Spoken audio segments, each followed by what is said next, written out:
Today's case, we will be talking about the disappearance of Hella Craft. It would mean a lot to me if you would like and subscribe. We will be going over other true crime cases here in the near future. Today's case takes place in 1986, so you have to remember some of the modern technologies and sciences that we currently have today, they did not have in 1986.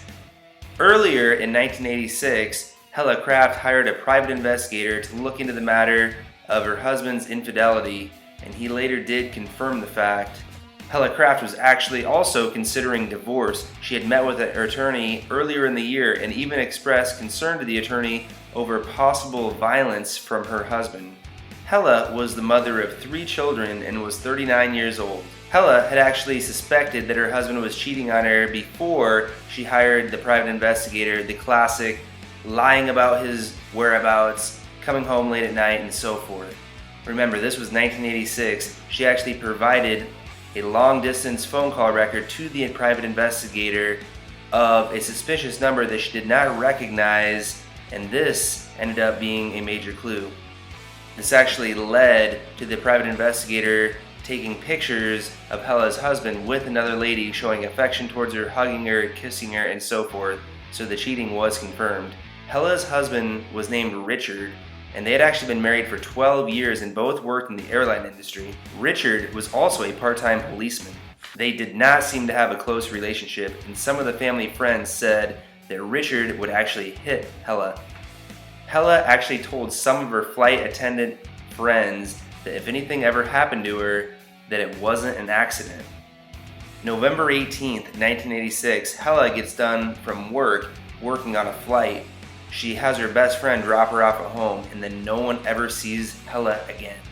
She didn't show up for work a couple days later. She didn't call in either. Richard, her husband, said that she went to Denmark to visit her sick mother. Later, he changes the story and says that Hella went on vacation with her friends. People started questioning very quickly what actually happened to Hella Craft. Her friends said this definitely would not be like Hella to leave her 3 young children and not let them know where she went to. Surprisingly, the police didn't seem to actually take her disappearance very seriously, possibly because Richard was a part-time cop? I'm not sure. So the same private investigator that was actually looking into the infidelity by Richard started looking into the disappearance of Hella Craft.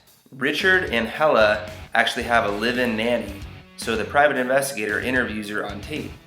On the recording, the live-in nanny actually says there was a mysterious dark stain on the carpet shortly after Hella goes missing.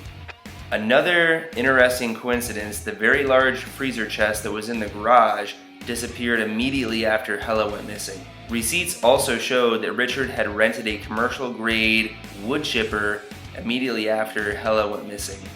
The police asked Richard to take a lie detector test. The police actually said there was no indication that Richard was lying.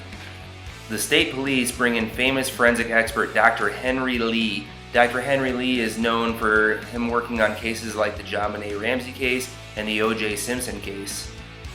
Dr. Lee found 5 little spots on the Craft's mattress. A test showed this was human blood. This was before modern sciences and there was no DNA testing. The blood type was O, the same type as Hella Craft. They actually tested this as well. This was circulation blood and not menstrual blood. Dr. Henry Lee determined through blood splatter analysis that this came from somebody using a blunt object over the victim over top of the bed. The bathroom towels were also found and were currently washed. When tested, they had recently been soaked with human blood. But there was a problem. There was still no body or weapon. During this time, there was actually a heavy snowfall. A snowplow driver actually reported a man using a wood chipper at 3:30 in the morning on a bridge at some distance away from the Craft's home. The snowplow driver also reported seeing this man at the bridge where the Housatonic River runs into the Ozar Lake about an hour later that same night using the same wood chipper. Of course, the police immediately searched that area underneath that bridge. At first, not much was found, but then they found a letter, and the envelope was addressed to none other than Hella Craft. The police started finding a lot of hair, blue fiber, metal, and bone fragments underneath the bridge. And then they found a painted fingernail. And then they found a chainsaw with the serial number scratched off. But they still had no body, and they were going to need a lot of evidence without a body.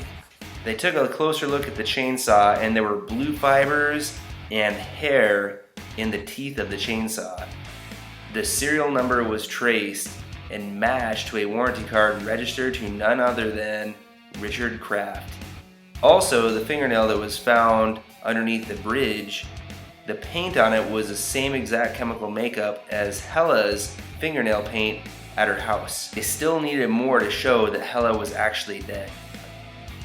Dr. Henry Lee had an idea. He actually ended up putting a pig's body through the exact same wood chipper that Richard rented, and you see each wood chipper leaves exact characteristic marks. The wood chipper left characteristic marks on the bones that Dr. Henry Lee fed through the wood chipper.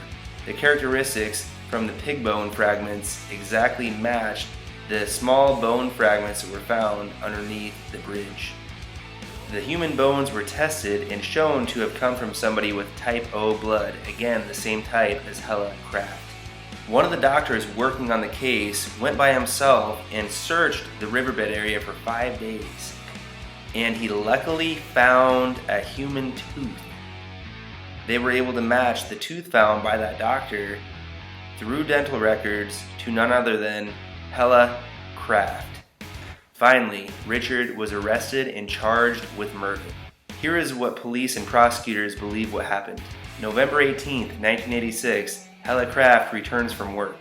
She puts the kids to bed. The nanny was actually off that night. At some point during the night, she gets into an argument with Richard. The argument turns violent. Richard picks up a blunt object, possibly his police flashlight. Richard wraps the body in sheets and places the body in a freezer in the garage. Richard tries cleaning up the best he can, but doesn't do good enough. The nanny comes home later in the night and goes directly to bed. The next morning, Richard gets up with the 3 kids and the nanny and actually takes them to Richard's sister's place. Then Richard rents a commercial-grade wood chipper. The following night, he dismembers Hella's body with a chainsaw. And then he puts Hella's body through a wood chipper, and that's what the snowplow driver sees later in the evening. Richard Kraft was sentenced to 50 years in prison. Thank you for watching. It means a lot to me. And again, please like and subscribe. I'll have more true crime videos. God bless you guys.